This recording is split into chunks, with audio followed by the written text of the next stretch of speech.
حضرت رابعہ بصری رحمۃ اللہ علیہ سے، جو کہ اولیاء کامل میں سے تھیں۔ کسی شخص نے پوچھا کہ اللہ تعالیٰ کی طلب کا راستہ آپ کے ہاتھ کیسے لگا، یعنی خدا کی طلب کی شروعات کیسے ہوئی؟ فرمایا کہ میں 7 برس کی تھی کہ بصرہ میں قحط پڑا، میرے ماں باپ کی وفات ہو گئی اور میری بہنوں متعارف ہو گئیں، اور مجھے رابعہ اس لیے کہتے ہیں کہ میری 3 بہنیں اور چوتھی میں تھی۔ تو میں ایک ظالم کے ہاتھ پڑی، اس نے مجھ کو 6 درہم میں بیچ ڈالا۔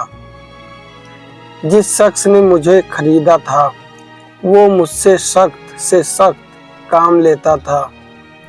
ایک روز وہ کوٹھے سے گر پڑی اور میرا ہاتھ ٹوٹ گیا۔ میں نے اپنا چہرہ زمین پر رکھا اور عرض کیا، بار خدا، میں ایک غریب یتیم لڑکی ہوں، ایک شخص کی قیدی پڑی ہوں، مجھ پر رحم فرما، میں تیری رضا چاہتی ہوں، اگر تو راضی ہے تو پھر مجھے کوئی فکر نہیں۔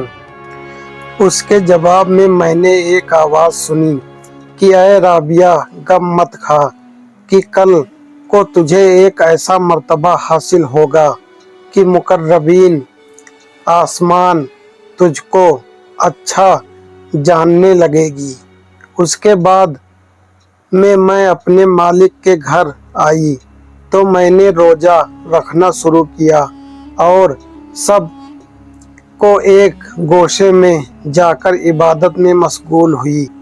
ایک مرتبہ میں آدھی رات کو حق تعالیٰ سے مناجرہ کر رہی تھی اور یہ کہہ رہی تھی کہ الہی، تو جانتا ہے کہ میرے دل کی خواہش تیری فرمان کی موافقت ہے اور میری آنکھ کی روشنی تیری خدمت کرنے میں ہے، اور تو میری نیت کو جانتا ہی ہے کہ اگر میرے ذمے مخلوق کی خدمت نہ ہوتی تو گھڑی بھر کے لیے میں تیری عبادت سے آسودہ نہ ہوتی، لیکن تو نے مجھے ایک مخلوق کے ہاتھ قید کر دیا ہے۔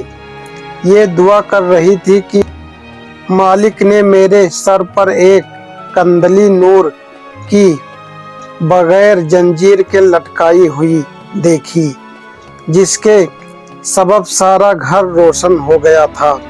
دوسرے دن مالک نے مجھے بلایا اور آزاد کر دیا۔